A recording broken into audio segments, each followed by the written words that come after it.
জানাবো বিচার শুরু, মানবতা বিরোধী সব অপরাধীর শাস্তি কাম্য। নিরাপত্তা দিতে ব্যর্থ সরকার কি ক্ষমতায় থাকতে পারে, প্রশ্ন জিএম কাদেরের। ডিসেম্বরের মধ্যে নির্বাচন দিতে হবে, টালবাহানা চলবে না, বলছেন খোকন। এবং সর্বশেষ জানাবো প্রবাসী ভোট, জামায়াত এনসিপি মতামত দিয়েছে, সাড়া নেই বিএনপির। শুনছিলেন সংবাদ শিরোনাম, এবারে বিস্তারিত। টালবাহানা চলবে না, ডিসেম্বরের মধ্যে নির্বাচন দিতে হবে, বলছেন খায়রুল কবির খোকন। বিচার শুরু, মানবতা বিরোধী সব অপরাধীর শাস্তি কাম্য। জুলাই অভ্যুত্থানের সময়ে সংঘটিত মানবতা বিরোধী অপরাধের বিচার প্রক্রিয়া শুরু হয়েছে, এটা একটি ভালো খবর। প্রকৃতপক্ষে এই বিচার প্রক্রিয়া দ্রুত শুরু করে শেষ করার দাবি সমগ্র জাতিই বলা যায়। এই বিচার প্রক্রিয়ার সঙ্গে আগামী নির্বাচনের সম্পর্ক রয়েছে। অভ্যুত্থান চলাকালে চানখারপুলে সংঘটিত মানবতা বিরোধী অপরাধের মামলার তদন্ত প্রতিবেদন আনুষ্ঠানিকভাবে আমলে নিয়েছে আন্তর্জাতিক অপরাধ ট্রাইব্যুনাল। শুনানি শেষে বিচারক মোহাম্মদ গোলাম মর্তুজা মজুমদারের নেতৃত্বে 3 সদস্যের ট্রাইব্যুনাল আনুষ্ঠানিকভাবে গ্রহণ করেছেন তদন্ত প্রতিবেদন। একই সঙ্গে এই মামলার অভিযুক্ত ডিএমপির সাবেক কমিশনার হাবিবুর রহমানের বিরুদ্ধে গ্রেপ্তারি পরোয়ানা জারি করে আগামী 3 জুন মামলার পরবর্তী দিন ধার্য করা হয়েছে। আন্দোলন দমনে আওয়ামী লীগ সরকারের চালানো নিপীড়নকে মানবতা বিরোধী অপরাধ বিবেচনা করে অন্তর্বর্তী সরকার কর্তৃক বিচারের উদ্যোগ নেওয়ার পর এই প্রথম কোনো মামলায় আনুষ্ঠানিক অভিযোগ দাখিল করা হলো। উল্লেখ করা যায়, গণ অভ্যুত্থান সফল হওয়ার পর দীর্ঘ প্রায় 9 মাসে অপরাধীদের বিচার প্রক্রিয়া শুরু হচ্ছিল না। এতে দেশবাসী, বিশেষত অভ্যুত্থানে অংশগ্রহণকারীদের মধ্যে যারা নিহত ও আহত হয়েছিলেন তাদের পরিবারগুলো ক্ষোভ প্রকাশ করে আসছিল। এবার তাদের সেই ক্ষোভের প্রশমন হবে নিশ্চয়ই। প্রকৃতপক্ষে সমগ্র দেশবাসীর প্রত্যাশা করে অপরাধীরা শাস্তি পাক এবং সেটা ন্যায় বিচারের মাধ্যমে। জুলাই অভ্যুত্থানে মানবতা বিরোধী অপরাধ করেছে যারা, তারা ন্যায় বিচারের মাধ্যমে শাস্তি না পেলে জাতির জন্য তা চির কলঙ্ক হয়ে থাকবে। মামলা হয়েছে অনেক, কোনো মামলায় নির্দেশনাও আসামি হয়েছে বলে খবর বেরিয়েছে। প্রতিপক্ষের বিরুদ্ধে প্রতিহিংসার বশবর্তী হয়ে যাদের আসামি করা হয়েছে, আমরা আশা করব তদন্ত প্রক্রিয়া তাদের অভিযোগপত্র থেকে বাদ দেওয়া হবে। তাছাড়া আদালতের সুবিচারের প্রতি আমাদের আস্থা রয়েছে। দেশে বিদ্যমান মামলা জটে মানবতা বিরোধী অপরাধের বিরুদ্ধে মামলাগুলোর নিষ্পত্তি কতটা দ্রুততার সঙ্গে করা যাবে, এটা এক প্রশ্ন বটে।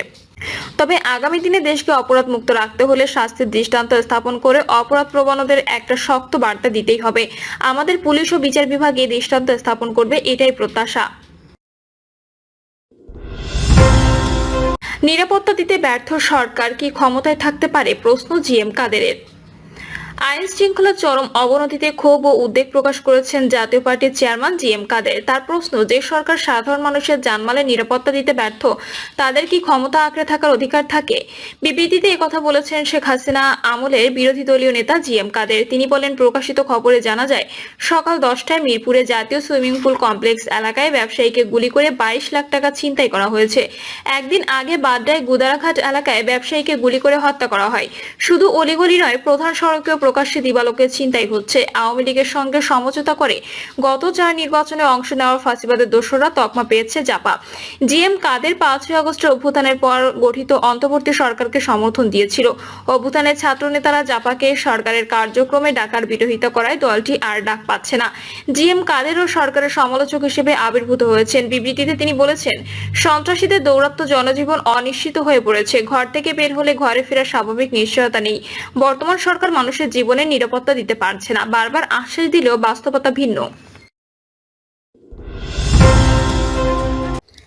টালবাহানা চলবে না, ডিসেম্বরের মধ্যে নির্বাচন দিতে হবে, বলছেন খায়রুল কবির খোকন। বিএনপি যুগ্ম মহাসচিব খায়রুল কবির খোকন বলেছেন, নির্বাচন এখন সাধারণ মানুষের দাবি। এই নির্বাচনের জন্য এত লড়াই সংগ্রাম, মামলা হামলা ও গুম খুন, এখন সময় এসেছে এটি আদায় করার। অন্তর্বর্তীকালীন সরকারের নির্বাচন নিয়ে আর কোনো টালবাহানা চলবে না, ডিসেম্বরের মধ্যে নির্বাচন দিতে হবে। খোকন বলেন, আওয়ামী দুঃশাসনের 16 বছরে জিয়াউর রহমানের শাহাদাত বার্ষিকী, জন্মবার্ষিকী পালন করতে পারেনি, জাতীয় সাংগঠনিক কোনো ধরনের কর্মসূচি পালন করতে পারেনি। এবার আর কোনো ধরনের বাধা নেই, আমরা স্বতঃস্ফূর্তভাবে আমাদের নেতার শাহাদাত বার্ষিকী পালন করব। প্রবাসী ভোট, জামায়াত এনসিপি মতামত দিয়েছে, সাড়া নেই বিএনপির।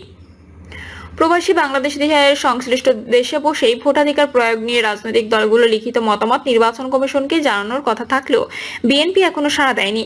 তবে বাংলাদেশ জামাতে ইসলামী, জাতীয় নাগরিক পার্টি সহ অধিকাংশ দল তাদের মতামত দিয়েছে। তিনি বলেন, বিএনপি ছাড়া অধিকাংশ দল তাদের মতামত দিয়েছে। বাংলাদেশ জামাতে ইসলামী, জাতীয় নাগরিক পার্টি মতামত দিয়েছে।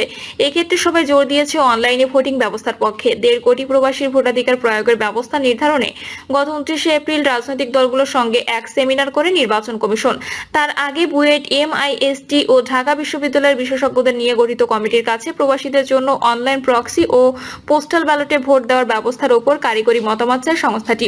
পরে ওই সেমিনারে দলগুলোর সামনে 3 কারিগরি টিম থেকে 3টি প্রস্তাবনা উপস্থাপন করা হয়।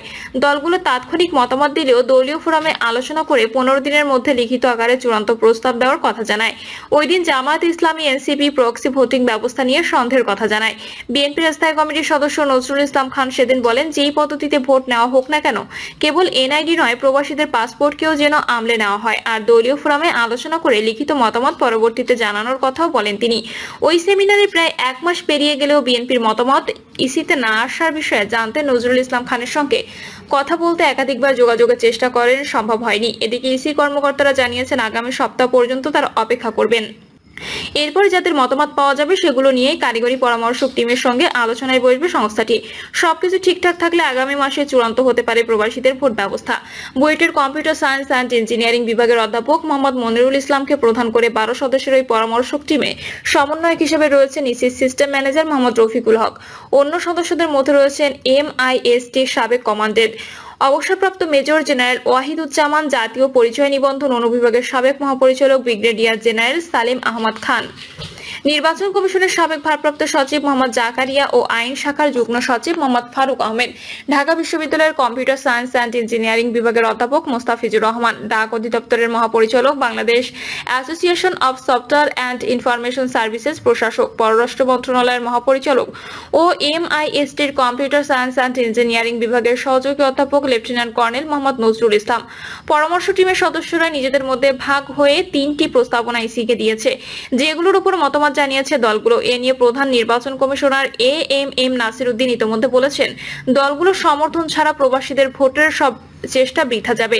আমরা পরবর্তী নির্বাচনে অন্তত শুরু করতে চাই, অন্তত যাত্রা শুরু হোক। পৃথিবীর বিভিন্ন দেশে শুরু করে আবার এগোতে পারেনি, অনেক দেশ চালু করেছে, অনেক দেশ চালু করতে পারেনি।